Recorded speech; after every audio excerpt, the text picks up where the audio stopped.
Hello everybody and welcome back to the Author Show. I'm live here with Carissa Andrews, who is from Author Revolution and also a writer and lots of other projects that we're going to talk about today. So thank you for joining me, Carissa. Well, thanks Teddy for bringing me on. I'm so excited to be here. Yeah, good. So tell us a bit about your talk you're doing. You're doing two talks, a panel and a talk. Yep.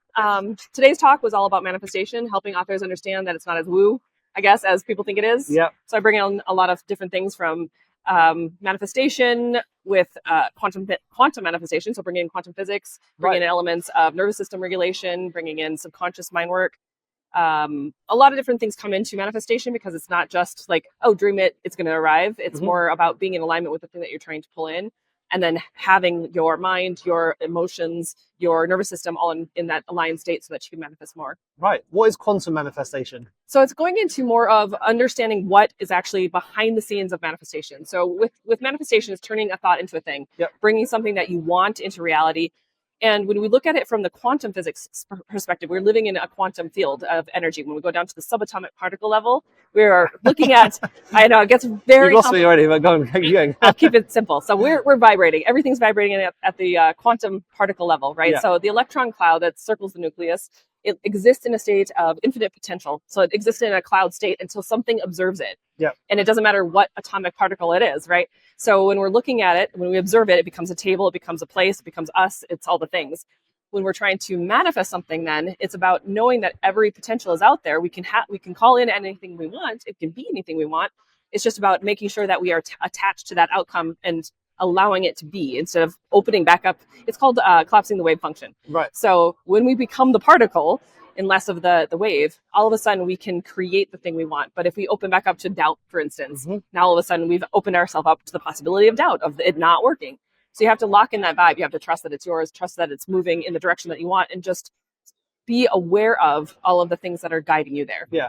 So when you're manifesting, are you thinking more about manifesting like being an author, or is it more getting yourself into the mindset of the type of book you want to write? Like, for example, if you're trying to think of a particular plot line or something. Yes and yes. Yes and yes. All of it. All of it. Yeah. So it depends on the author, really. Right. Like if they're just trying to get the book out, they're manifesting the book. They're trying to figure out, their characters. They're trying to figure out the plot points, the arc, like the tropes, the reader expectations, all the things, right? There's a lot to be thinking about. And all of those are manifestations. Yeah. But there's also that higher arching, I want my author career to go big. I want to be, the next J.K. Rowling. I want to have it all. And so everything's always yes. So you can have that thing, but you have to trust that you're in the process of guiding yourself toward it. And that the universe, God, the quantum field, whatever, is giving you the energy, the experiences, the opportunities to get you there. Right. So your reticular activating system in your brain recognizes patterns. And so if your brain is going, okay, I am looking for recognition of the thing to be working for me, you're going to be looking for all the things working for you.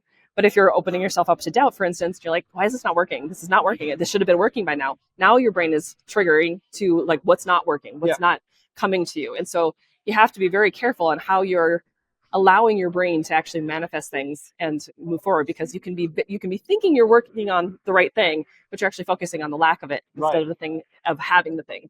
So in your talk, were you talking about quite practical tips for doing this? So let's go through some, especially for authors, of course, like what practical things can someone do to start doing that manifestation? Yeah. So the first thing I always talk about is you want to start with subconscious mind. Your mind, I mean, you've had years and years of thinking a certain way, right? Bringing things in a certain way, believing about yourself a certain way. So you have to get into the subconscious programming before you can do anything. And if you don't believe you can have a successful author career, that's probably your starting point, right? So we do things like at Author Revolution, we have meditations. I have a board certified clinical hypnotherapist on the team as well. Wow. So she does hypnotherapy. We've got a program called Your Future Self where we have 187 meditations or hypnoses, all designed for authors, helping them figure out like what they're doing, how to get in that subconscious programming, let go of limiting beliefs, get their mind into that future casting self so that they can think about how they want their author career to actually be versus what they're afraid is not happening. So there's a lot of that. So you get into the subconscious by doing that. You could do affirmations. You could do journaling to see your patterns and be able to recognize what you're kind of stuck in, what kind of loops you're in. Yeah. You can do things like the future casting, actually literally thinking about how things are going to work for you instead of what isn't working. Yeah. All sorts of different ways. And then, of course, you can do meditations, and hypnoses are my favorite to actually get into that subconscious aspect of it. But the reason we start with mindset is that if you're saying something like, I want this thing, and then you have a but after it, like, I want this thing, but I don't think I can have it. What ends up happening is over time, we put ourselves into a dysregulated nervous system state. So your entire body starts to go haywire, and you're no longer able to be creative. That's kind of where the burnout aspect comes in too.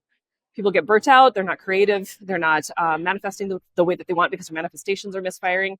So in manifestation, the way I teach it, like, we have context. We have the world gives us context and contrast to help us decide what we want. When we make a decision, that's step one of manifestation. We've decided we're going to change. We decided something's going to happen. We decided to go somewhere. We decided to create something. So when we're manifesting it, and that thing that we've decided, we have to, step two, lock in that vibe, trust that it's yours. The answer is always yes. But oftentimes we get in that like weird flux place, especially if it's happening slower than we thought it would, if it's not coming in a way that we thought it would, things transform, or if we start to open ourselves up to that doubt possibility. So that middle part is really key to have your mindset, your energy in alignment, so that you can be taking the inspired action steps that are in alignment with the thing that you want, which is step 3. So take aligned action. It's not all woo. It hypothetically could just land in your lap. We do live in a quantum field of infinite potential, right? But the likelihood of that is we lived in a 3D reality. So we still have to exist and move through the 3D reality. So we have to figure out how to be the co-creator with the universe. And that's what the universe wants, right?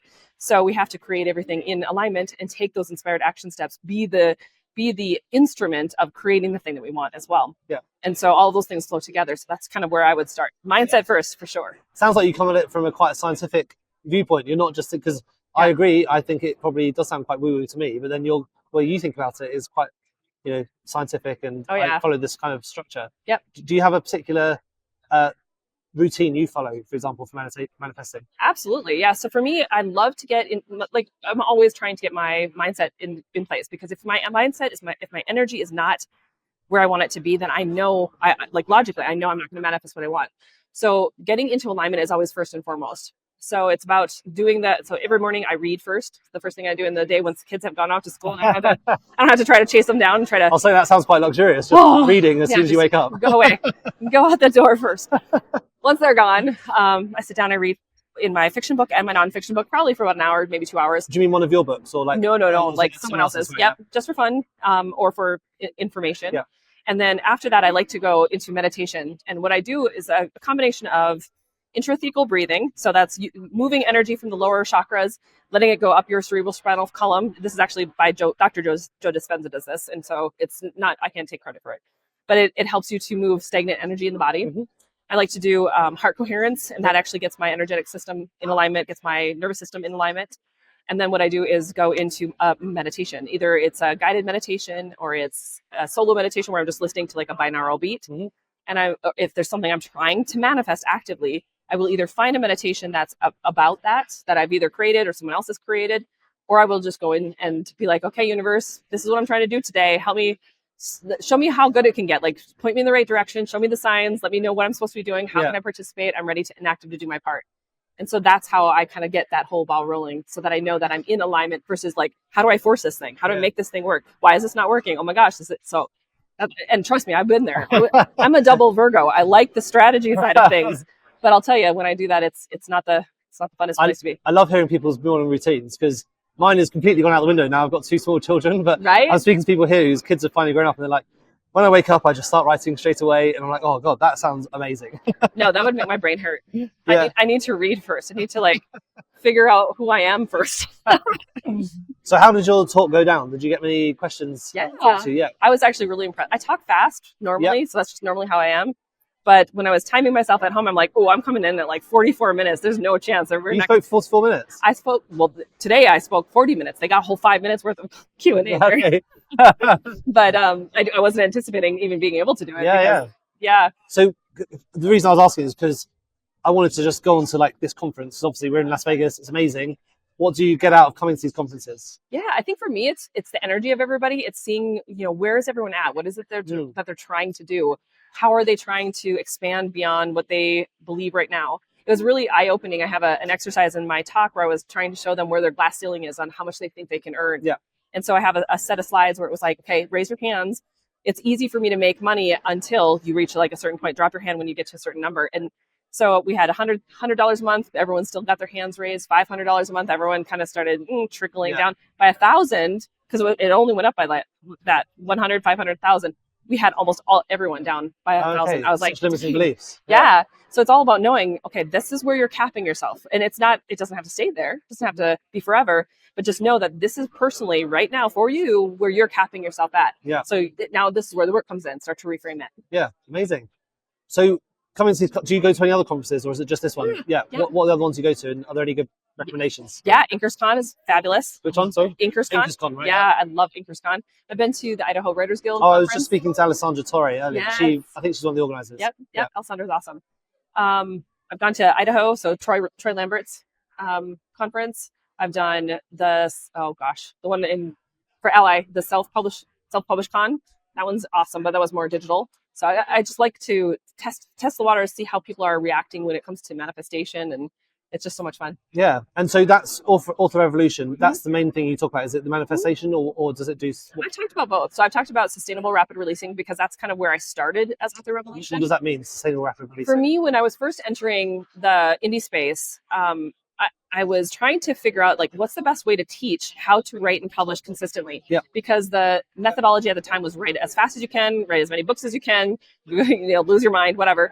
And for me personally, I'm like, there's no way I could do that. And I'm fast with a lot of things, but it just didn't feel sustainable. It didn't feel right. And I'm like, okay, if I'm feeling this way, then I know other people are too. And you mentioned burnout earlier as well. Yes. That's the quickest way to hit burnout. So. Absolutely. Yeah. And if you're not creatively engaging your brain, doing things, experiencing the world, a lot of us can't do that sort of thing. And it doesn't fulfill us then. So I wanted to teach them how to do it in a sustainable way. That's why I picked 4 books. It felt like, okay, you can do a book a quarter. You could write them all up front, drop them. There's lots of different ways you can actually rapid release those books. And so I've done talks on that. I've done talks on, how to plan a series, how to use AI to plan a series, a lot of different things like that. But my favorite is obviously manifestation. Yeah. So your students in Author Revolution, is it like a monthly program, or how does it work? How do you interact with your students? Yeah, so the way that I work originally was just courses. I was just like, okay, here's some courses, have some fun. But now I've veered away from that. Now they're memberships. So there's 2 different memberships. There's the Revolutionary Authors that has all the strategic courses, but it has a community. It has masterclass membership that I do masterclasses every month, and so they have access to that. They have that access to the library of classes I've already done. And then we have those master classes are live. I'm a number 1 relator in the Clifton Strengths. So I'm a number 1 relator in Clifton Strengths. That's Becca Syme. Don't ask me. Becca's the one to talk to. She's coming on the podcast later, so yeah, I'll ask her because she's amazing. So I like to relate to the people I'm talking to my students. And so I realized very early on, I need to have a community that I'm building. So the master classes, the memberships and stuff have a community built inside Kajabi, actually. Yep. So both of them are like that. So there's the strategic side, and then there's the woo side. I've got the High Vibe Author. It has all the membership stuff for the manifestation classes, the different things that go with it. The meditations and hypnosis is a part of the Your Future Self program. Yep. So they can either have that access by itself, or it comes with the High Vibe Author. Nice. Yeah. And have you been to any other talks today whilst you've been here? I have not yet. No. We went to the opening talk. We saw Joe. He was great, wasn't he? He was amazing. And then I went to go get ready because mine was like right away this morning. I had to get organized. And then we went and had lunch, and I'm like, okay, I'm just going to decompress for a minute and figure out what's going on. The last time we went to this conference, when it was 20 books, it was like we were in every class, every hour, nonstop. And so this time we're like, I'm going to just see who's around, who needs to be talked to. I think it's best to try and think what you need to get from the conference and then go to those talks. Otherwise you can burn yourself out a bit. Go into everything. And you're in Vegas, and for me, I've been in this industry for 15 years. So there's a lot of stuff here that I've, in some way, shape, or form, I've already touched on. I've gone to the classes. I've talked to most of these people. I've seen their work. And so I'm looking forward to watching some of the videos after the fact, but it's more about being here with the people. Yeah, great. Yeah.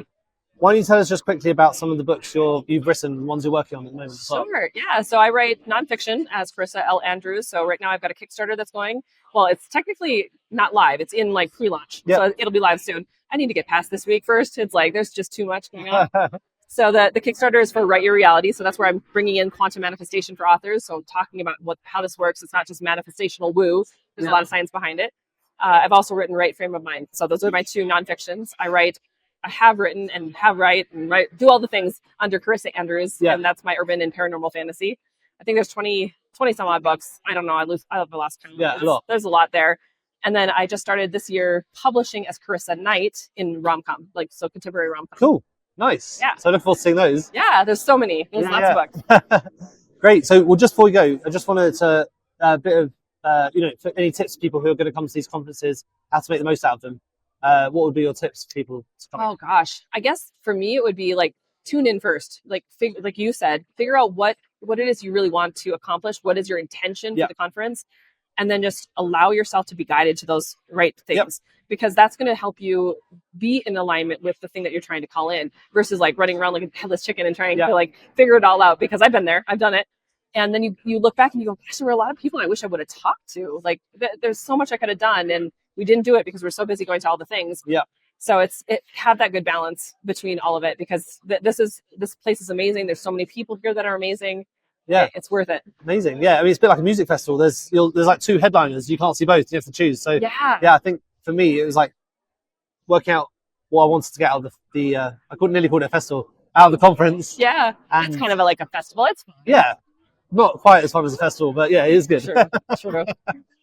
But yeah, no, trying to work out what it is you want to get out of it, and I think that's the best thing. Yeah.